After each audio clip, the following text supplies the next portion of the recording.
Good evening, and thank you all for coming on a Thursday evening, just at the beginning of Easter. 2 hours ago, the Supreme Court finished hearing the case that we're going to talk to you about tonight. There are hundreds of thousands of claims in this area, you don't need me to tell you. There are thousands in the county court alone. There are hundreds of thousands of claims raised as complaints to firms or before the FOS. The Supreme Court say that they're going to aim to hand down judgment in July. And within 6 weeks, the FCA will confirm whether they are going to launch, whether they're going to go out to consultation on a redress scheme. And they say they're likely to do so if it's found that consumers have lost out. This area is worth £40 billion annually to the industry, the motor finance industry. And so the £40 billion question, probably a bit less, is what will the Supreme Court decide? And that's what Emily and I are going to try and predict over the next hour.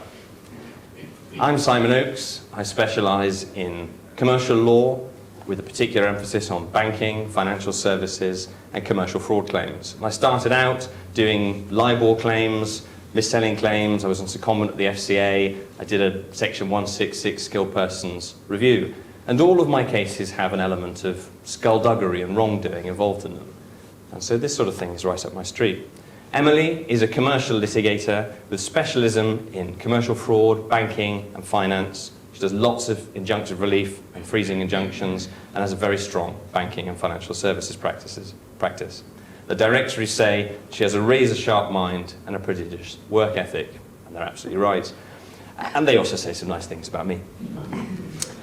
Almost none of which are true. And so, tonight, the order of battle is going to be the basic factual scenario, the key legal principles, and I'll talk about both of those. Then Emily's going to address you on the cases in the Court of Appeal and other recent developments. Then I'll come back, talk about issues for the Supreme Court to decide. And then we're both going to stand up here, as if this is a presidential debate, and talk about interventions in the Supreme Court and, most importantly, our predictions. So, the basic factual scenario, you'll all be well familiar with this. Commissions are paid by lenders to car dealers in relation to motor finance taken out by customers to buy cars. Basic factual scenario is a claimant, as an individual customer, approaches a car dealership, agrees a cash price, and then asks the dealer about finance. The dealer agrees to assist and consults third-party lenders. So the dealer is a car salesman and a credit broker. The dealer presents an offer of finance to the customer on the basis that it has selected an offer which depends what they say. They might say it's competitive, might say it's suitable for the customer's needs, and there are varying degrees of disclosure, from absolutely none at all to a bit, that the dealer is paid a commission for arranging the finance. Dealer sells the car to the lender and the customer enter into a finance agreement. Basic facts. So what are the key legal principles in this area? And the first thing to say, before I talk about them, is that they are quite fiddly and indeed confusing. So confusing that I think the Supreme Court, the Court of Appeal, got some of them wrong, and it's taken 3 days to wrangle over some of them in the Supreme Court. So this stuff is fiddly and not straightforward. So if anybody's confused at any point, it's not your fault. Sometimes we are too. Although hopefully not tonight. The basic overarching idea is that you've got an agent in broad terms, and that they should act in a way which is free from conflicts of interest when performing their duties to a principal in broad terms. And that finds its outlet in 2 forms of liability: dishonest assistance in a breach of fiduciary duty, and the so-called tort of bribery. And the availability of either of those depends on the secrecy levels of the commission. If you've got a fully secret commission, classically known as a bribe, then that can engage the tort of bribery. Cases like Wood and Commercial First recently deal with that. If the commission has been partially disclosed, what's often called a half-secret commission, then tort of bribery not available, and dishonest assistance in a breach of fiduciary duty is what you're dealing with. So let's look at that first, because that's really the classic example. That first of all, you've got to have a fiduciary duty. There are, of course, settled classes of fiduciary, like express trustees and beneficiaries, company directors and their companies. Or there are ad hoc fiduciaries in other circumstances. And the locus classicus of a fiduciary is somebody who has undertaken to act, important word there, we'll come back to it, undertaken to act for or on behalf of another in a particular matter in circumstances which give rise to a relationship of trust and confidence. Fiduciaries, of course, owe a single-minded duty of loyalty. Especially, there's a no conflict duty and no profit without fully informed consent of the principal. And it's a freestanding duty to account for any profits, which is meant to act as a deterrent, as Lord Briggs explained in last week's Supreme Court decision in Ricadzi. Fully informed consent for the purpose of secret profit means with the full knowledge of all the material circumstances and of the nature and the extent of the agent's interests. And materiality means things which might have, not would have, might have affected the principal's decision. And so that will be important when it comes to disclosure of the amount of any secret commission. And equitable remedies against the fiduciary, which will catch the bribe, are disgorgement of profits made by the fiduciary, i.e. the bribe, and an imposition of constructive trust upon them, or equitable compensation for loss actually suffered. So that's fiduciary duty. What about dishonest assistance? Well, assistance is actions which make the fiduciary's breach of duty easier than it would otherwise have been. So, payment of a commission will be caught there. What about dishonesty? Well, that's the Group 7 Nazir or IV and Genting test, the subjective-objective test. A subjective requirement that the payer actually knew about his participation in the activities, which activities were objectively dishonest. And you can also see the Court of Appeal's decision very recently in the expert tuning case at paragraph 122 about that. That's dishonest assistance. Let's say you've got that. What are the equitable remedies against the assister, i.e. the briber? Compensation, equitable compensation against the briber, which may, but won't necessarily catch the bribe, because you get disgorgement of any unauthorised profit personally obtained by the payer or the briber as a result of their assistance, but the briber pays away the bribe, so the briber doesn't have it anymore. Or compensation for losses actually caused by breach of fiduciary duty. Now that may catch the bribe. There's a rebuttable presumption of loss where a bribe's been paid. The legal fiction is that when you pay a bribe to an agent, that the presumption is that that inflates the cost of the contract, for example, that the principal's entered into. And so there's a rebuttable presumption that that's what's happened, but it can be rebutted. So if the briber can establish that the payment of the bribe made no difference to the ultimate cost paid by the principal, then it's rebutted, and you don't, as the principal, as the customer in our examples, get your hands on the bribe. You can, as an alternative, have rescission of the contract that the principal entered into, but that's subject to the court's discretion, so the court can refuse it if it would be unfair and disproportionate. So you're probably already beginning to see that there is a big difference whether you go under the tort of whether you go in equity as opposed to the way that these claims have been run or tried to be run, and that's in the tort of bribery, most of them, apart from Johnson. And so that's where we get to next, the common law tort of bribery. Now, the basic aim here is pretty similar. You're aiming to protect the loyalty of agents by deterring third parties from intermeddling in an agency relationship, especially if doing so secretly. And here are the ingredients. That a third party makes a fully secret payment, secrecy is the essence of bribery, to an agent acting as such, and that's somebody involved in the decision-making process of the principal. The third party knows that the agent's acting as such, and the briber is the primary wrongdoer here. There's no accessory liability. So, key question here is, what duty does the agent have to owe in order to engage the tort of bribery? Is it a fiduciary duty or is it something less?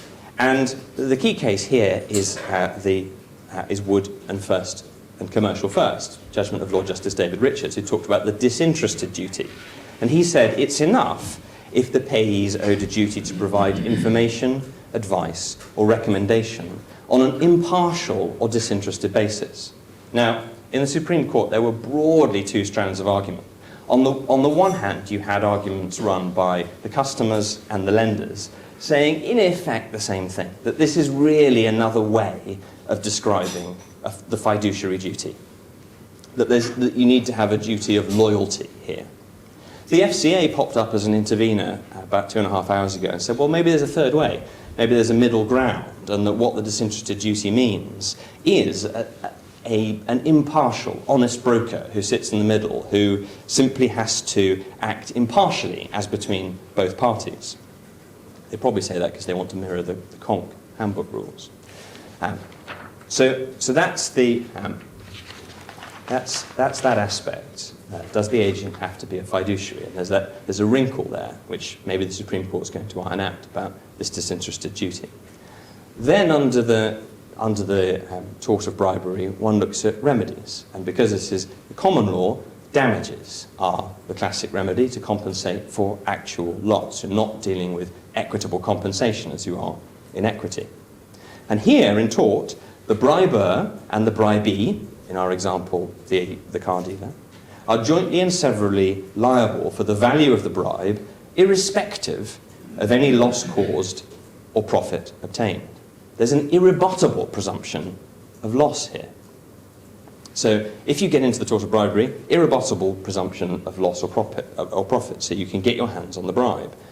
And, so it was thought, you can rescind the transaction connected to the bribe. You can do it as of right, as a self-help remedy. You don't need the court, although everybody will go to court to get it. And so it's not subject to the court's discretion, although you will have to give counter restitution. And so where does that shape, where all that tricky law, some of it from the 19th century, distinctions between equity and the tort of bribery, where does that shake out for these kinds of claims? Well, on the left-hand side of your screen, you've got fully secret commissions. If you've got a fully secret commission, then the tort of bribery may be engaged.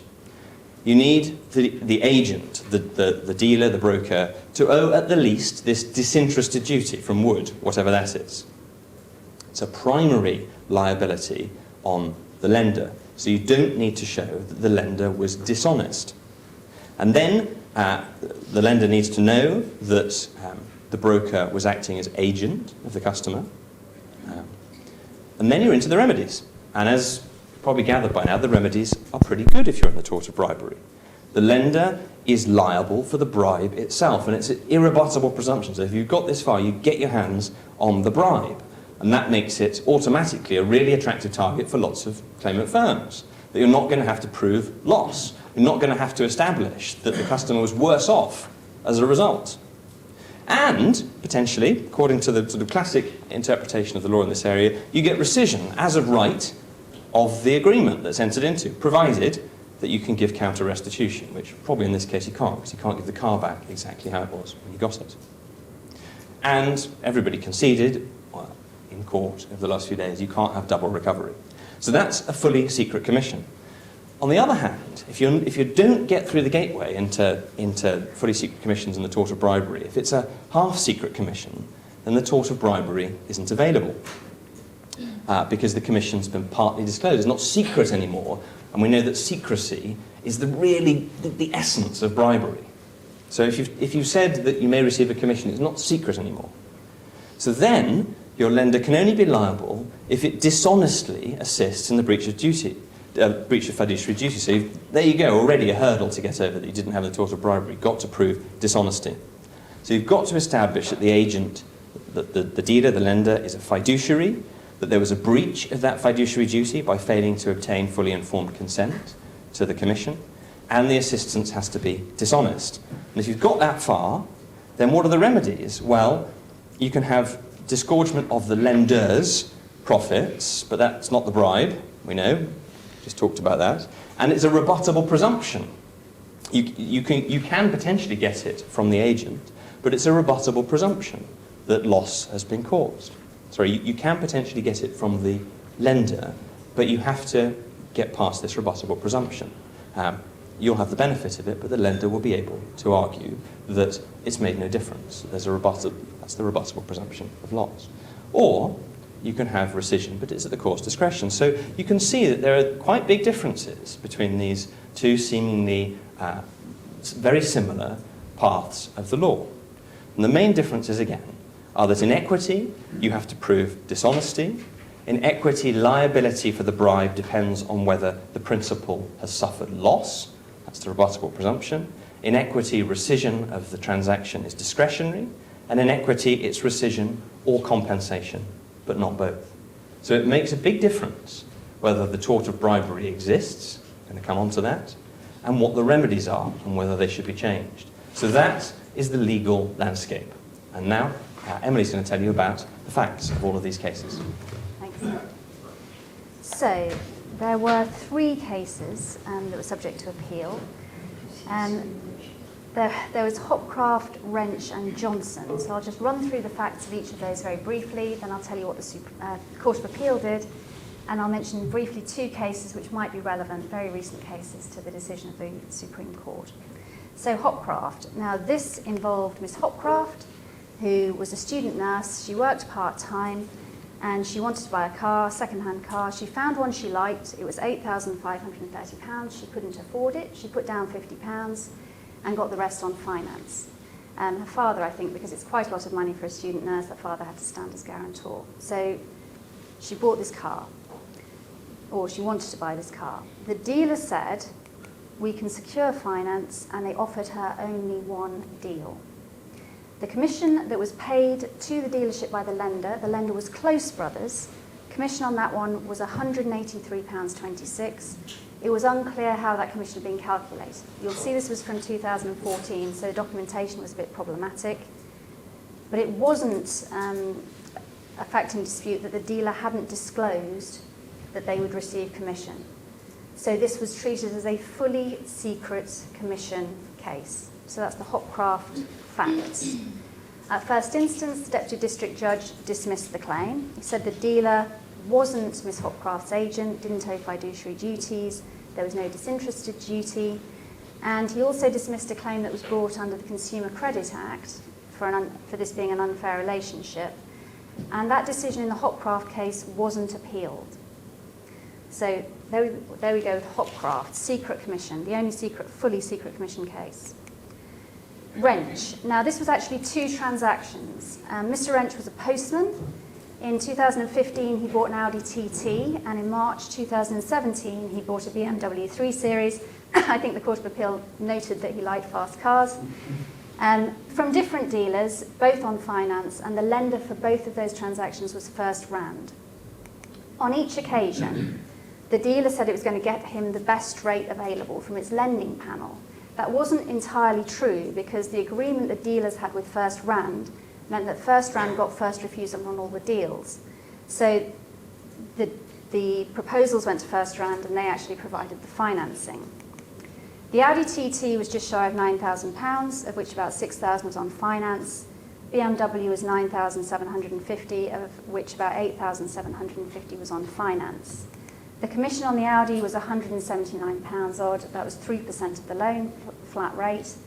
The commission on the BMW was £408, and that was a flat rate of 1.25% on the loan, and then around £300 of difference in charge commission. Now this was permissible up until January 2021, and difference in charge arises where the lender allows the broker to negotiate with the consumer what rate of interest is going to be charged, and then the commission that the broker gets is calculated on the basis between the broker is given a bracket in which it can negotiate the interest, and the commission it gets is based on the difference between the lower number in the bracket and what it eventually agrees with the consumer. So it's in the interests of the broker to make the interest as high as possible that the consumer is going to get. So that's where you get the conflict of interest, which is really, I think, the key thing in bribery, is the mischief that the tort is seeking to address is that you have somebody who is in a position where their duties conflict, their duties to one party conflict with their duties to themselves. That's it, that's the crucial thing.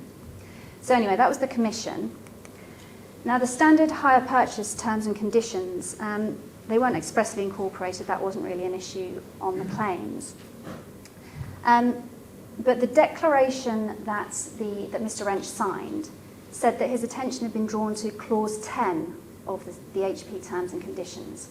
This isn't from Clause 10. Clause 10 was about exclusion clauses and implied terms. Clause 12 of the lender's standard terms said a commission may be payable by us, i.e. the lender, to the broker. So there is a disclosure in the standard terms and conditions, not drawn to Mr. Wrench's attention, but it was there in any event in the standard terms, that there may be a commission payable. It also said, if you want to know how much commission, ask the broker. So at first instance, Mr. Wrench succeeded. It then went up to His Honour Judge Worcester, who held that it was a partial disclosure case because of this, what was set out in the standard terms and conditions, and that Mr. Wrench would have had to establish fiduciary duties, and that those duties simply weren't owed in this case. So Mr. Wrench lost on both transactions. The final case was Mr. Johnson. Mr. Johnson was a factory supervisor. He was on a salary of about £13,200 a year. He wanted to buy his first car, and he's obviously a relatively careful person. He went and looked for the finance before he looked at the cars, and he got a quote for online finance. He then went and looked at cars, and he decided on a second-hand Suzuki, which cost about £6,500. The finance quote he got wasn't enough. He put down a £100 deposit, but unfortunately couldn't find any alternative finance for it. The dealer popped up and said, yes, we can arrange finance, and the finance they arranged was just shy of £6,400. £4,800 of that was on hire purchase. £1,600 was a personal loan, and the lender again was first round. So the lender in the Hopcraft case is Close Brothers. First round is in Johnson and Wrench. First round got first refusal, as they did in the Wrench case, on the deals, and they would only, the reason there were two deals, why it was structured in this way, was first round would only offer hire purchase up to 100% of the value of the vehicle, according to Glass's Guide, and the Glass's Guide price of the vehicle was £4,800. So they had to make up the rest with a personal loan. So Mr. Johnson wasn't getting a good deal on the car, essentially. And the Court of Appeal noted that around this time it was actually quite difficult to find Glass's Guide prices online. And I think you get the impression they're trying to say it wasn't entirely Mr. Johnson's fault that he was being ripped off in respect to the car. The dealer commission on the entire finance deal was that they were paid £1,650. So that's over 25% of the value of the loan. The documents provided to Mr. Johnson included this standard term from the lenders: a commission may be payable by us, the lender, to the broker. In this case, though, there was also a suitability document provided by the dealer to Mr. Johnson, and that said we, i.e. the broker-dealer, may receive commission from the product provider. There were a number of other statements in the document, including that they would be offering the product that appeared most suited to your requirements. So this document was provided, and it was accepted in Johnson that this was a partial disclosure case. At first instance, the claim was unsuccessful, and on appeal, His Honour Judge Jarman held that it was a partial disclosure case because of these matters that had been drawn to Mr. Johnson's attention. But as Simon has explained, in a partial disclosure case, nothing short of a fiduciary duty suffices to get over the relevant hurdles, and there wasn't that sort of duty. And the judge remitted, interestingly, there was a claim under the Consumer Credit Act in Johnson as well. The judge remitted that back to the Deputy District Judge for further factual findings about unfairness. So that's where we were before the Court of Appeal. The panel on the Court of Appeal, it was Lady Justice Andrews and Lord Justices Burse and Edis, and it was a resounding victory, as I'm sure you're all aware, for the customers. So yes, there was the disinterested duty. The Court of Appeal said the very nature of credit broking gives rise to this disinterested duty, unless the broker tells the customer that they can't act impartially. Brokers also owed a fiduciary duty in all of the cases. So they looked at Wood, which Simon's already talked about, where it was held that you don't need to be an agent in the strict legal sense of the word to be liable. The question is whether the broker was acting on behalf of the customer in a capacity which involved an obligation of loyalty and the repose of trust and confidence in him in relation to the specific duties he was tasked to perform. The unsophisticated and vulnerable consumers in these cases placed trust and confidence in the brokers to secure them affordable or competitive lending. And they said it is precisely because the brokers were in a position to take advantage of their vulnerable customers, and there was a reasonable and understandable expectation they would act in their best interests, that they owed them fiduciary duties. So we've got disinterested duties and fiduciary duties. Was there breach? Of course there was. The question is whether there's sufficient disclosure to make it clear that the broker wasn't free to prefer his own interests over those of the customers. In respect of Wrench and Johnson, they said the statements about commission were hidden in plain sight and buried in the small print, and it wasn't enough for the lenders to tell the claimants that the amount of commission might be available from the brokers. They had to go a lot further than that. They said to avoid commission being fully secret, the facts would have to be, salient facts would have to be brought to the attention of the borrower in a way which made their significance apparent. So we got Hopcraft and Wrench being commissions that were fully secret, finding by the Court of Appeal or decision by the Court of Appeal. In Johnson, it had been accepted that the possibility of commission made it a partial disclosure case, but the Court of Appeal said, but even so, it wasn't enough for the dealer to say that they might receive commission. There was no fully informed consent in that case. In Johnson, though, as I've said, it was conceded that it was a partial disclosure case, so the Court of Appeal went on to look at dishonest assistance. And as Simon said, you need to have dishonesty for dishonest assistance, unsurprisingly. So the Court of Appeal looked at what First Round knew. Firstly, they knew that the broker owed fiduciary duties, the Court of Appeal found, because it knew the broker was acting for financially unsophisticated consumers. The lender, First Round, knew that taking commission, the broker taking commission, would put that broker in a position of conflict. Separately, First Round knew that the dealer was contractually obliged to offer the First Round product, offer the lending opportunity to First Round in the first place, and that gave rise to an entirely separate conflict, the Court of Appeal said. So taking all that together, the Court of Appeal said that the lender turned a blind eye to the dealer painting a misleading picture. And that was even separate to the suitability document. The suitability document, the Court of Appeal said, contained active lies. Pretty unpleasant document. So that's the dishonesty part. And then there was this. It's for the lender to prove informed consent in its defence, as it would be if you were dealing with the broker. So if you're bringing a claim against a broker for breach of fiduciary duty, the broker can get over that claim by saying, look, I gave you all the information and you consented to me acting in this way. The Court of Appeal said it's for the lender to prove informed consent, as it would be for the broker to prove informed consent. And the lender should have told the customer about the commission in its own documents and made it very clear that when they were signing them, they were accepting that that commission was payable. Just bear in mind, this is part of the dishonesty reasoning, and it looks from what the Court of Appeal has done that it's moving away from dishonesty as the touchstone of accessory liability in this particular regard. And I'll come back to this when I look at the expert tooling decision very briefly, but that feels slightly wrong. So on the basis of those findings, we got lender liability. In Hopcraft and Wrench, fully secret commissions, lenders were the primary wrongdoers, so in the tort of bribery, common law and equitable remedies available.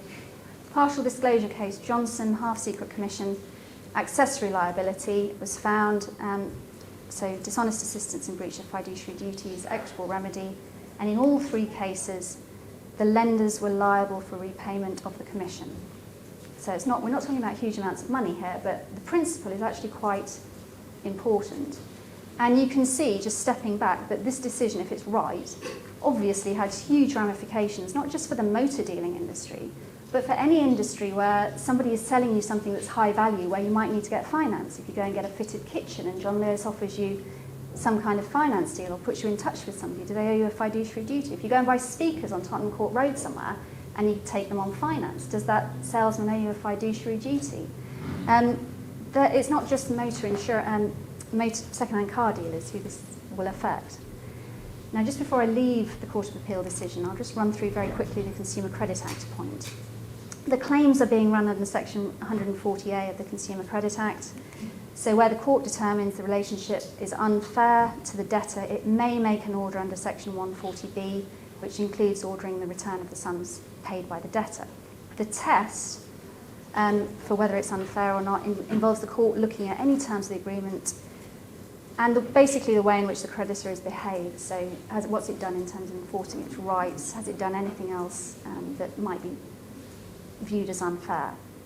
And in Johnson, the Court of Appeal said the relationship was unfair under Section 140A, sorry, that should be a bracket rather than a 9, 1C.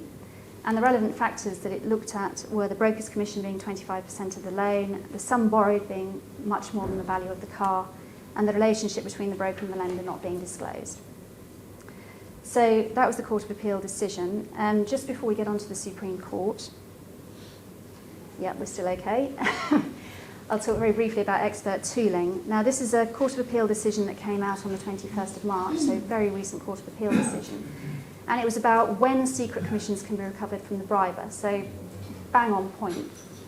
And the Court of Appeal, it was Lady Justice Aspin and Lord Justices Snowden and Zaccaroli. And it says very early on in the decision that they've been asked to expedite it, to get it out before the hearing of the Supreme Court, by the Supreme Court of the Hopcraft case. So quite interesting.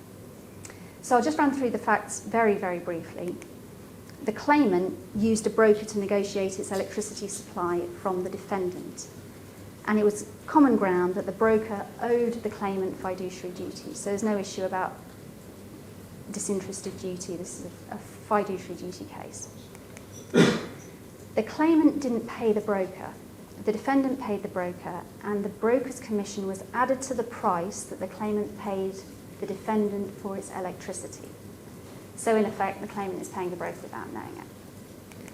The claimant knows the defendant was paying the broker, didn't know how much that commission was, and as I said, didn't know it was being added to the price it was paying for the electricity. And the broker had undertaken to the defendant to be transparent with the broker's principles, which included the claimant, about the commissions. So the if you're sitting on the side of the defendant, you're thinking, it's okay me paying this broker because I know that he's going to be fully transparent with his customers. Now, claims were brought by the claimant for accessory liability for procuring a breach of fiduciary duty. So what was said was that the claimant is liable unless it can show that there was fully informed consent. It's fully informed consent to the broker receiving commission. They stopped short of alleging dishonesty. So it's not a claim, well, it's almost a claim for procuring breach of contract, procuring breach of fiduciary duty. It's yeah, interesting claim. Anyway, it failed.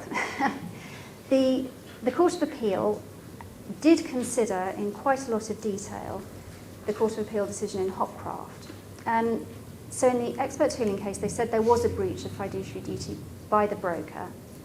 There was partial disclosure, but not fully informed consent. And Simon's already spoken about this, but I think it bears repeating. The test for whether there's fully informed consent is whether the information might, not would, might have affected the principal's decision. If an agent's a fiduciary, it's not enough, the Court of Appeal in this case said, to put them on notice that there might be something else that they might want to inquire about. You actually have to tell them. You have to identify that there's a conflict and what the nature of that conflict is. Otherwise, the consent by the principal to the broker's conflict of interest isn't fully informed. So fully informed means everything. But the Court of Appeal said dishonesty is essential for an accessory liability claim. Now, the way in which they dealt with those troublesome passages in the Hopcraft Court of Appeal decision, you remember the ones I'd highlighted in a different colour where it looked like it was fading away from dishonesty. They said those were just other considerations. They didn't really go to the dishonesty. What they were saying was it was blind eye knowledge. But dishonesty is absolutely essential. And in this case, the expert tooling case, dishonesty hadn't been pleaded. It was disavowed at trial. And I think when the claimant saw the way the wind was blowing in the Court of Appeal, it looks like they applied for permission to amend, which was rejected. So quite an important case in that, I say it's an important case. When you stand back and think about it, it's just what we would all expect anyway. Dishonest assistance requires some dishonesty from the assistant, but there we go. The other case is a Supreme Court decision that came out on the 19th of March, so again, very recent. The panel included Lords Reid, Hodge and Briggs, who were all panel members in the Hopcraft hearing that's just finished. And this case is not bang on point. It concerns the rule that a fiduciary has to account to his principal for profits made from that fiduciary relationship. So it's not bang on point, but I mention it for these reasons. The court looked a little bit at when fiduciary duties arise, and there was this quote from Lord Briggs at paragraph 53, and the context was the appellants were saying sometimes you can sleepwalk into a fiduciary relationship these days. They're flying around all over the place. And how are we to know when a client has been a fiduciary? And the key part of this is about 3 lines up. Nor should it be difficult for someone who has undertaken a duty of single-minded loyalty to another person to understand that such loyalty is likely to be undermined by conflict of interest or by making and keeping profits on the side. And someone who has undertaken a duty of single-minded loyalty was seized upon by the appellants in the Supreme Court in the Hopcraft case. And they said there needs to be some sort of express or implied undertaking of a duty of loyalty. Now, that's not to say they were saying you need to have given a court undertaking or anything like that, but there needs to be something that both parties are aware has happened to give rise to this sort of fiduciary duty. So, with that, I'm going to hand back over to Simon, who will talk about the issues in the Supreme Court. Thanks, Emily.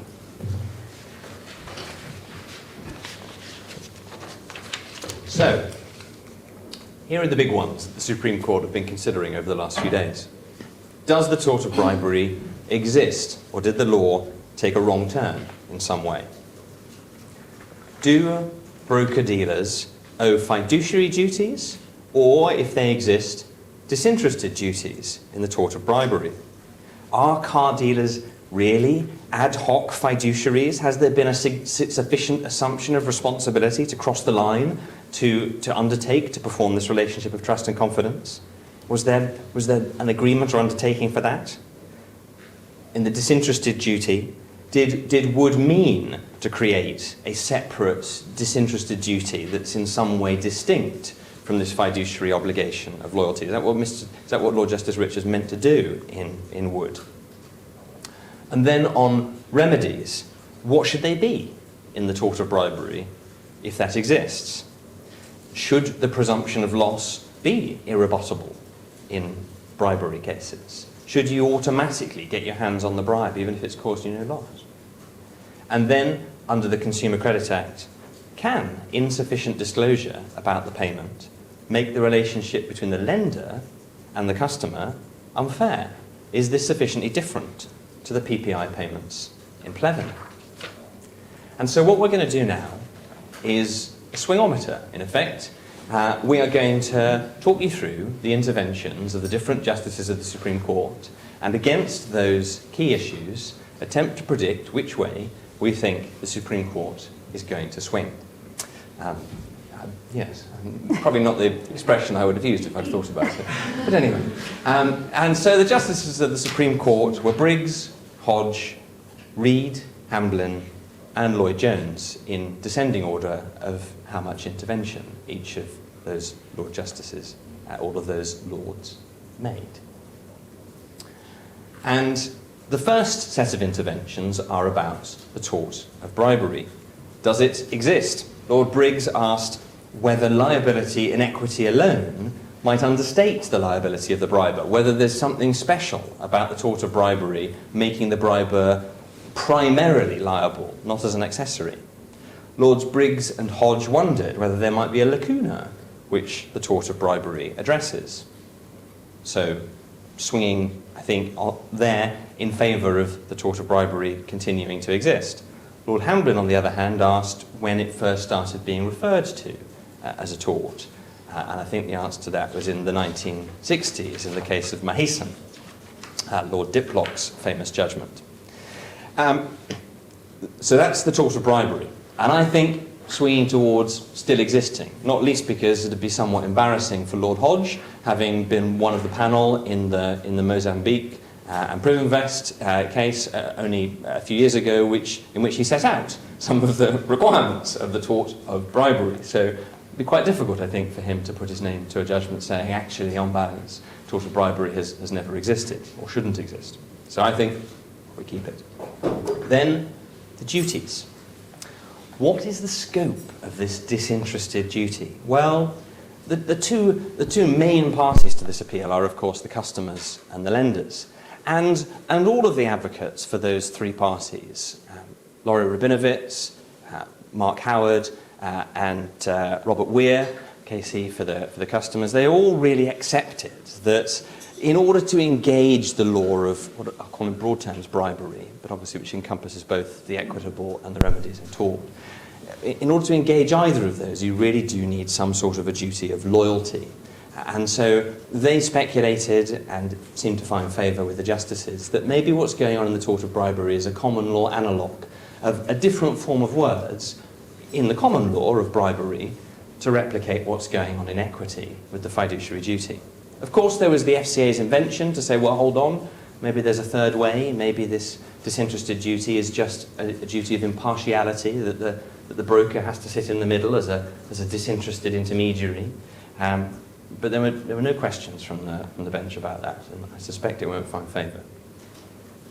And then there's a question about, well, what about how does this duty get taken on? You heard Emily say in the Supreme Court, the Lord Justices and Lady Justice in the Supreme Court had this idea that the trust and confidence is reposed, that it moves from the consumer to the dealer, and that therefore upsprings a duty, a fiduciary duty.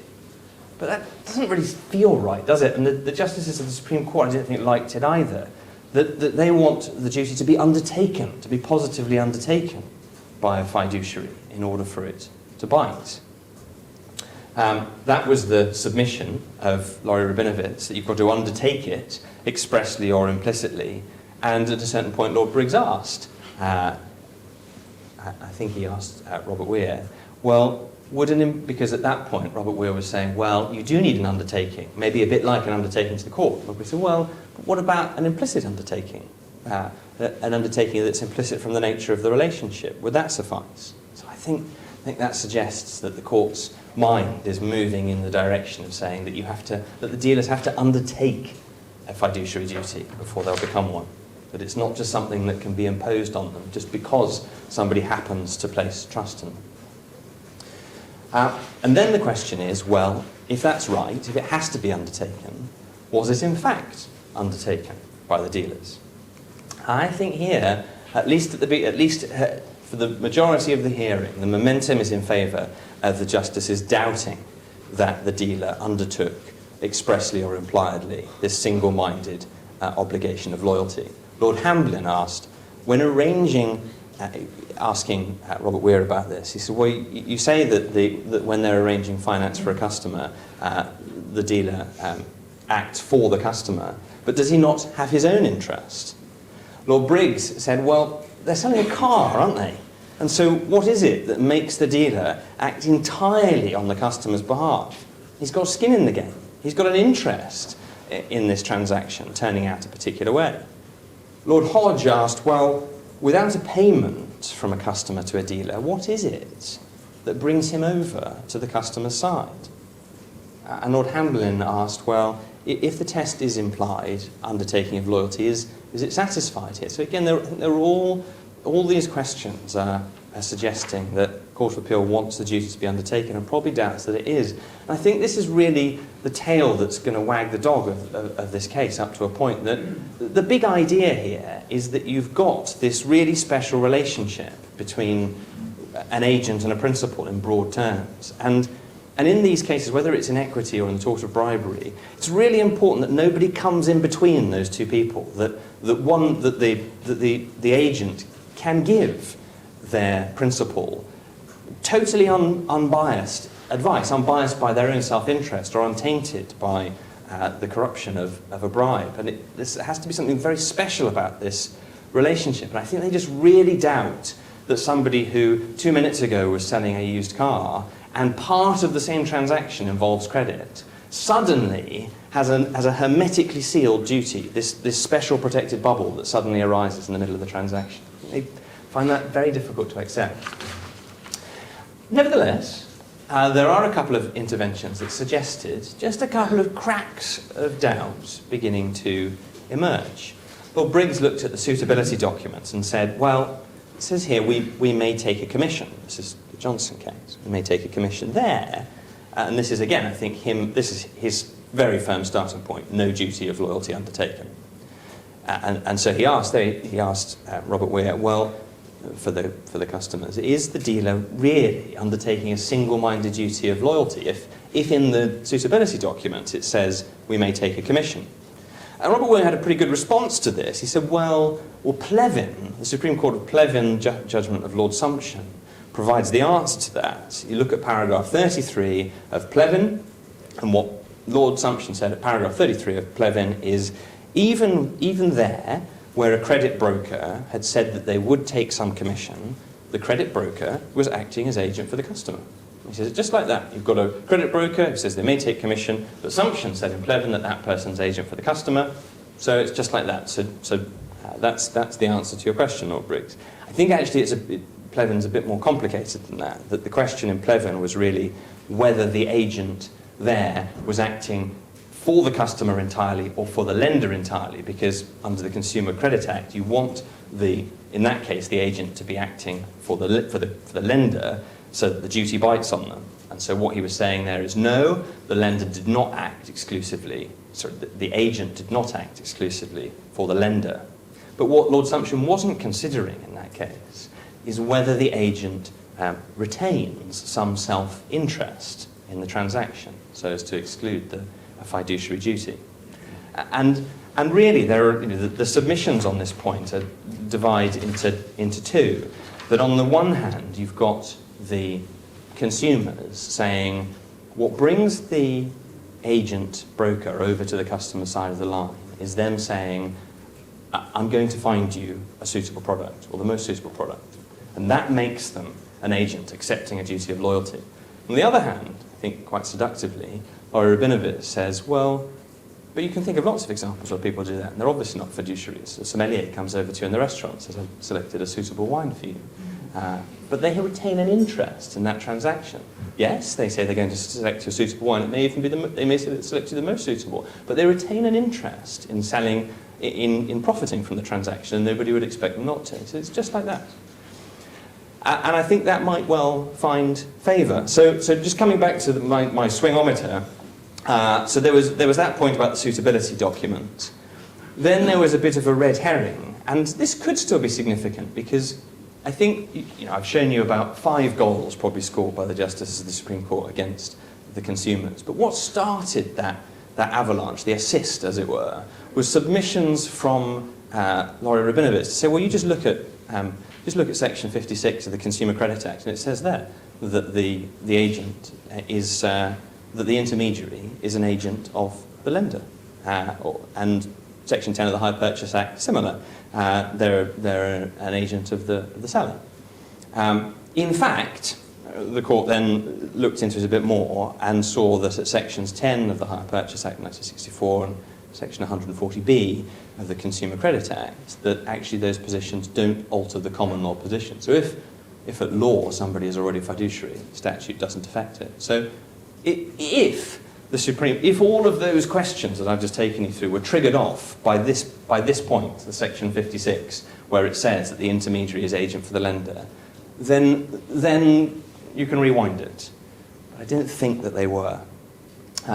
So a couple of glimmers of light, and a further one in Lord Reid, who I think just might be a dissenting judge in what I'm already thinking is probably a majority in front of the lender dealers, that he talks about an estate agent case. Well, in this case, you do have an agent who has skin in the game and who is still properly an agent. And so maybe it's okay, maybe you can have some situations where someone has skin in the game and are still fiduciaries. So maybe Lord Reid is going to try and find a way to craft a dissenting judgment.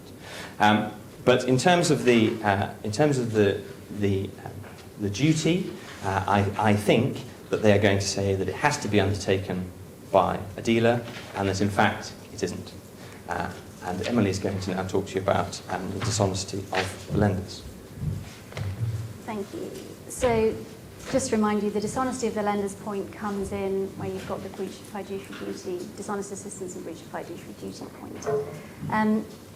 Now, the Supreme Court was fairly quiet during the lenders' submissions on dishonesty. We sat for a while thinking this is going to be quite dull, 3 days, not much is being said. And the lenders were saying they didn't know the brokers weren't entitled to act in the way that they weren't dishonest.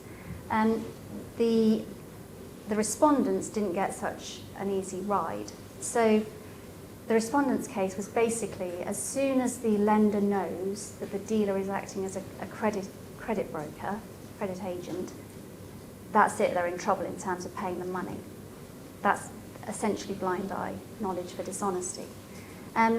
Lord Briggs questioned whether for someone's actions to be considered objectively dishonest, it matters that the payer knows that there's a fiduciary duty there or trust. Do they have to have that level of knowledge?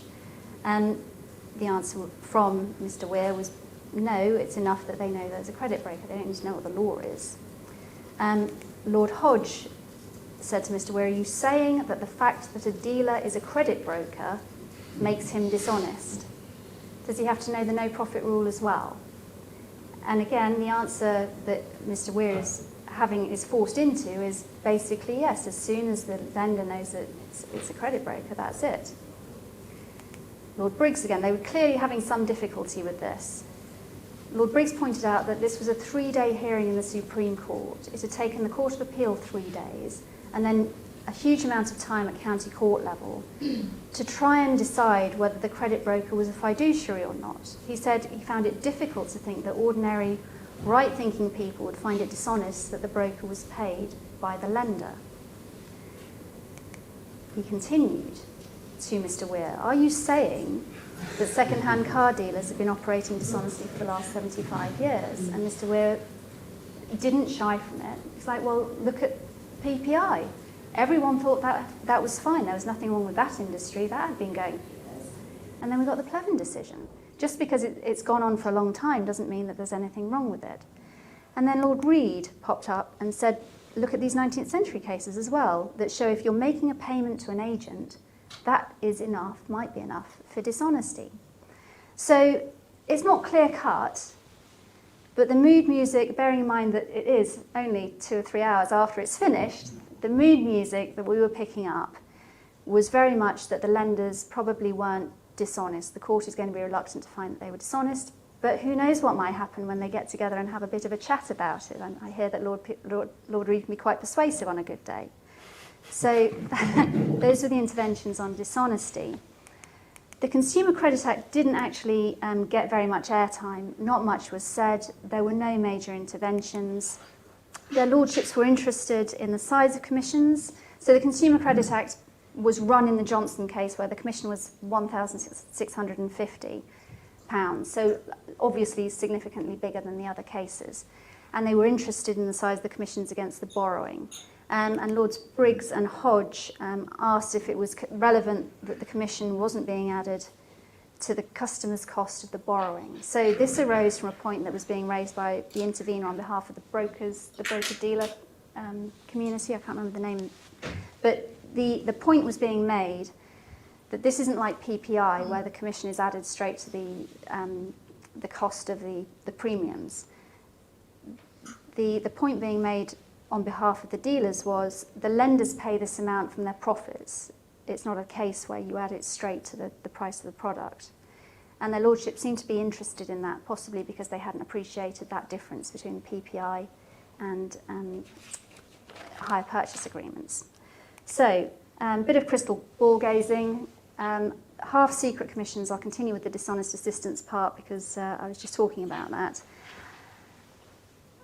Probably, so based on the 3 days of hearings, we think that probably the Supreme Court will find that the ad hoc fiduciary duties aren't owed without an express undertaking or something that makes it clear that there is, if not a fiduciary duty, then some sort of disinterested duty.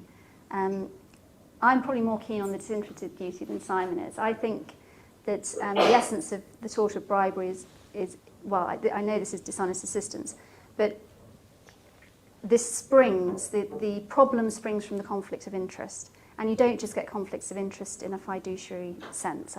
I don't think the Supreme Court is going to go so far as to say that it only arises in a fiduciary duty sense.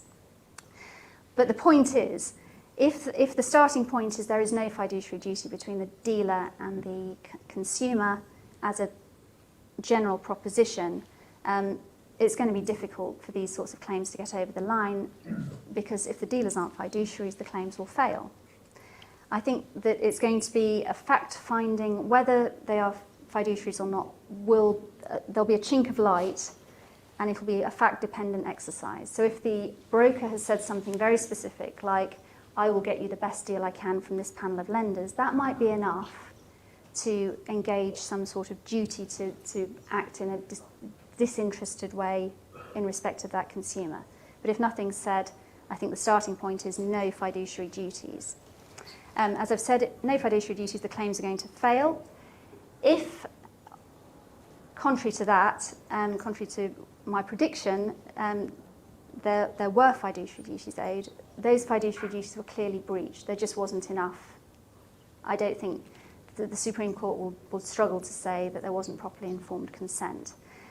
But on the basis of what I've just explained, I find it very hard to see how the Supreme Court's going to find that the lenders were dishonest, because there's lots of doubt about whether the broker can accept the payment, whether the broker's the exclusive agent of the consumer or the lender, whether there's anything wrong with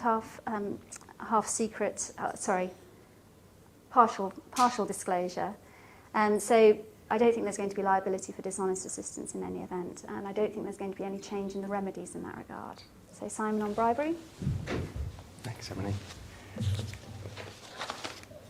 So, what about bribery? We all knew that remedies in equity were going to be difficult anyway because of all of the obstacles that I outlined. The big prize in all of these claims is the tort of bribery. So what's the Supreme Court going to do? I think they probably won't, for the reasons I explained earlier, abolish the tort of bribery. I think they probably will find that in order for the duty to be engaged, it needs to be somebody who owes a duty of loyalty free from conflict. Whether they'll go so far as to say that it's just the common law analogue of a fiduciary duty, that it's the same thing with different words, like Emily, I rather doubt. They might do, for clarification. But what I think they probably won't find is that it is a much lesser duty of just being impartial and not having any interest at all. Difficult to put a line between those things, of course, but I think that they will probably say that it needs to be somebody who has this duty of loyalty completely free from conflict. That's the duty that you need to have, and I think they will strain to find that the brokers don't owe that duty, that they have some skin in the game. But that on other extreme facts, maybe that duty will be undertaken, but probably not on these ones. So I think that the claims in the tort of bribery will also fail. Now, when it comes to, I think they may still, if I'm right about that, I think they may still say something about remedies because it's important and because I think that they may want to clarify the state of the law. And I think that they may try to clarify that Lord Diplock went wrong in Mahison in the 1960s by misreading Hovenden, a case from 1900, and that there is a rebuttable presumption that the bribe has caused a loss to the principal. So that even if you get into the tort of bribery, you don't automatically get your hands on the bribe. That the briber has a chance to say, well, it wouldn't have made, you haven't suffered any loss. And that's an idea that I think Lord Reid was quite attracted to. I think he gets it from an academic called Jordan English, who's published a very interesting paper on this. So I think that they'll do that on remedies. I think that they will say that the right to rescission in the tort of bribery is still available as of right at common law, but they will emphasise that you need to be able to give counter restitution, as is the orthodoxy, and that in these cases that's going to be nigh on impossible because you can't give the car back as you got it. And they'll say that you can't have double recovery in the tort of bribery. So I think that's what they'll do in the tort of bribery, and if I'm right about that, obviously it's bad news for all of these claims that have been brought where everybody is hoping to get their hands on these bribes as a pot of gold without having to prove loss. What about the Consumer Credit Act? Well, it got, as Emily says, really little airtime in the Supreme Court, so this one is really difficult to call. But we think, our best guess is that the Supreme Court will say that the payment of a secret commission which doesn't affect the price of the deal for the customer, doesn't by itself make a relationship between consumer and lender unfair, that's what the Court of Appeal said basically, that the scale of a secret commission may make the relationship between a borrower and a creditor unfair, and that this may be the release valve that the Supreme Court builds in, or the sugar to sweeten the bitter pill of this case, to say, well, if the facts are right, then you might have unfairness under the Consumer Credit Act. And I think that the justices of the Supreme Court will be very keen to ensure that the law, the common law of inequity that equity and the common law and the tort of bribery are in a good shape, and more relaxed about what creatures of statutes like the Consumer Credit Act, which are set up to have a more flexible, fairness-based approach, do. And I think that they may well take their lead from Plevin. That, of course, in Plevin, paragraph 18, the Supreme Court, Lord Sumption said that any reasonable person in her position who was told that more than 2/3 of the premium was going to intermediaries would be bound to question whether the insurance represented value for money and whether it was a sensible transaction to enter into. Now, of course, in Plevin, the commission was a significant chunk of a really significant chunk of the premium, and it was being taken by the intermediaries, and I think from memory it inflated significantly the value, the cost of what the consumer was having to buy. Now, apart from in the difference in charge cases that Emily talked about, that probably isn't going to be the same here. That here, according to the submissions that were made, in most cases the interest rate that the customer pays is unchanged by the commission. It just comes out of the profits.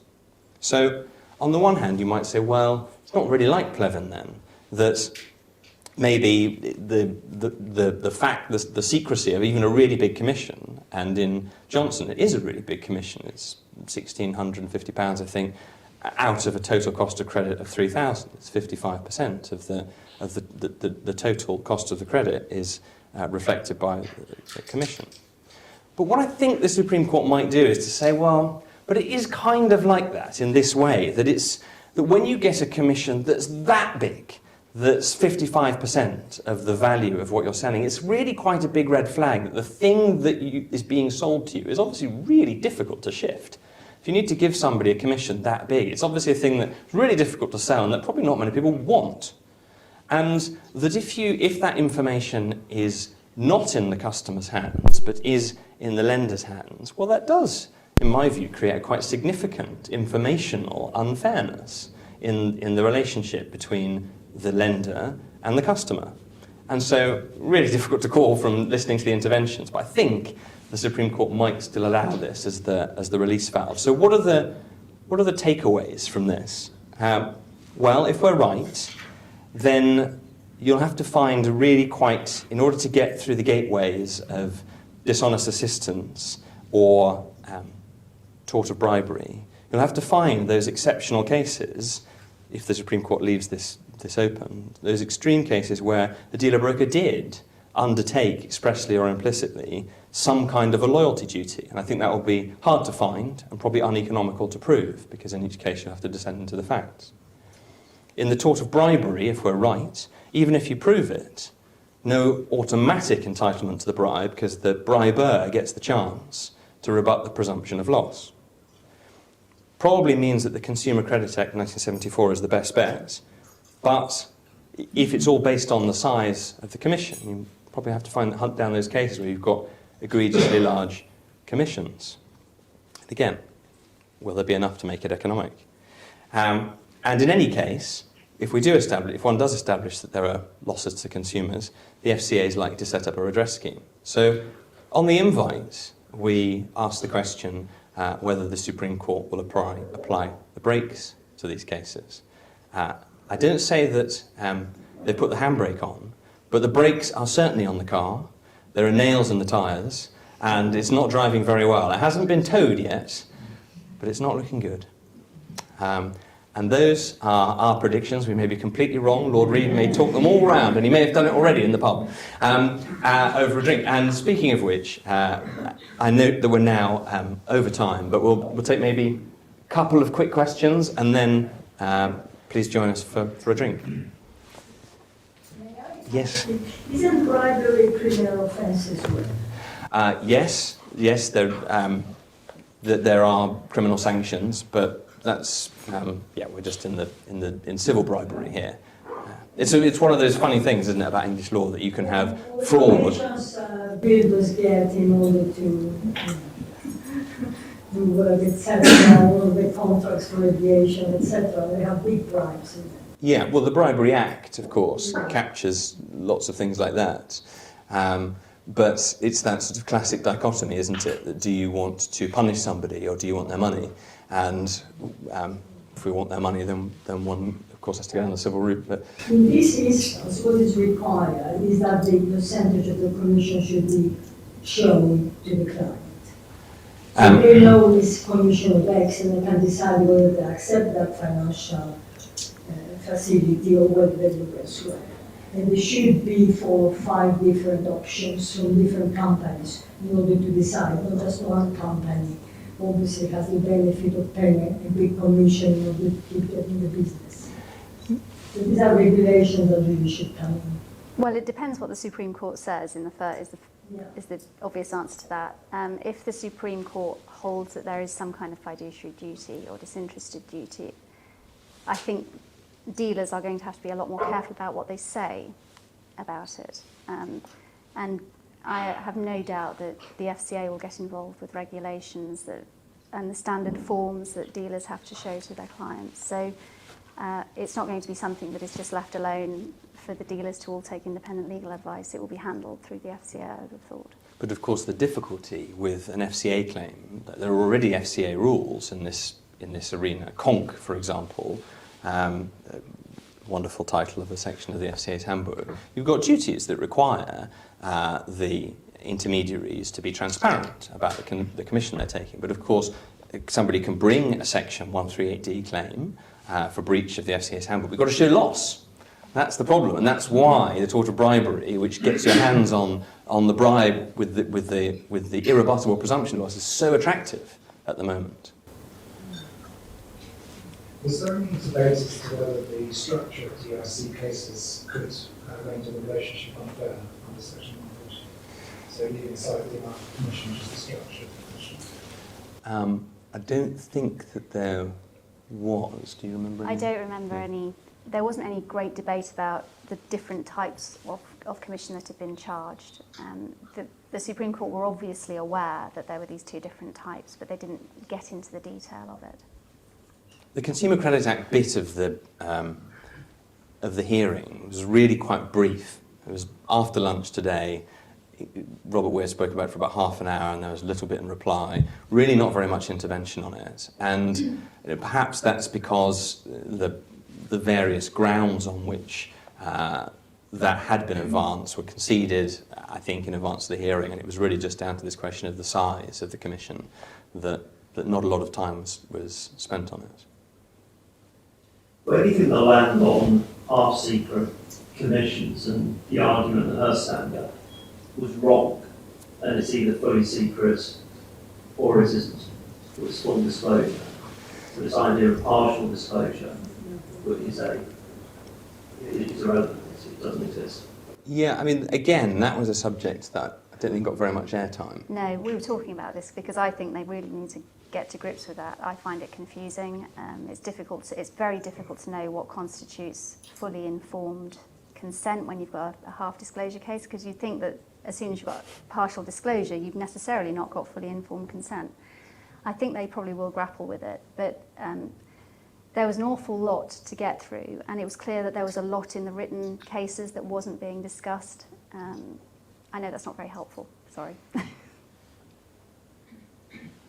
Yes. Yeah. I believe Weir made the argument that in the contract between the lender and the dealer, there was language of best interest, acting in the customer's best interest. And where that's not to the borrower, do you think that could be like an implied undertaking that's found somewhere? Well, my instinct is that it's quite difficult to undertake to party A something that you've said to party C, that it might be, I suppose, evidence of something that you have undertaken to do, in fact. And so it might be a sort of straw in the wind that evidentially helps you. But I think in terms of, and it might, if Lord Briggs is right, that you can, as you say, have an implied undertaking of loyalty, then it might be the case that you say, well, if this sort of thing happens often enough, then clearly you're in the kind of relationship where implicitly you're undertaking to do it. But I suspect that won't, what do you think? I suspect it won't make that much of a difference. No, I agree with you. If the consumer isn't aware of it, it's difficult to know how that's actually had the effect of bringing the broker over to the consumer's side. Question here. Yes, it doesn't sound as though there's much discussion around the role of the FCA rules. But was there an argument put around the fact that the brokers, to the extent that the brokers and the lenders had complied with their obligations and can't disclose, that they couldn't act with dishonesty because they were doing what the rules told them to do?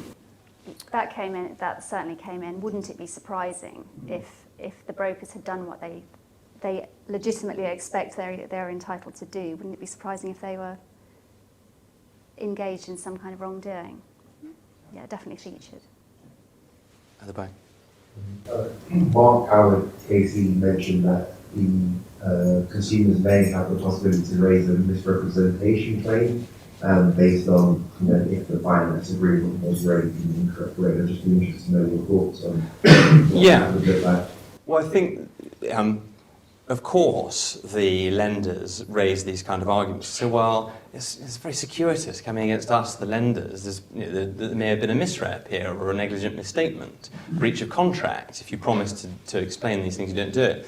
I think the problem is that undoubtedly in lots of these cases there may be either an express or an implied misrepresentation. The problem is that you don't want to sue the dealer brokers because lots of them are small firms. You want to go after the big-pocketed finance houses as sort of third parties. It's also very difficult. It's going to be a very hard claim, a misrep claim, because you've got to have the consumer saying, yes, I relied on that representation. Yeah. And patently, consumers do not rely on those representations. You might be interested in the interest rate and the APR, but the bottom line is, can I make that monthly payment on my finance? That's it. Yeah. So I think it's a harder claim to run. What do you make of the submissions, for example, from the FDA around how it's sort of artificial to sever the two transactions of the same car and the rate of finance because of the way that the Court of Appeal assumed they wanted to be spoken for saying they put the price and then move on the FDA shifts that.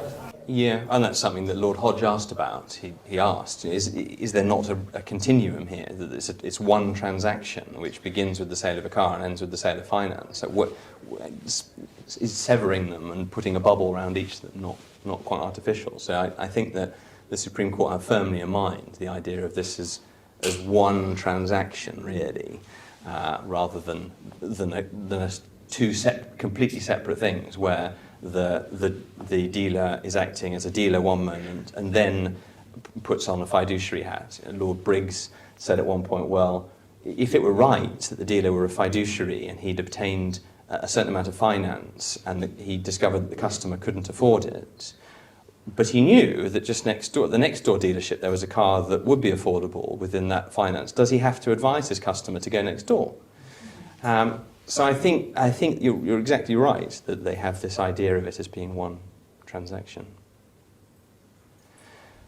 Well, Drink. Shall we all have a drink? Thank you very much for coming. Thank you.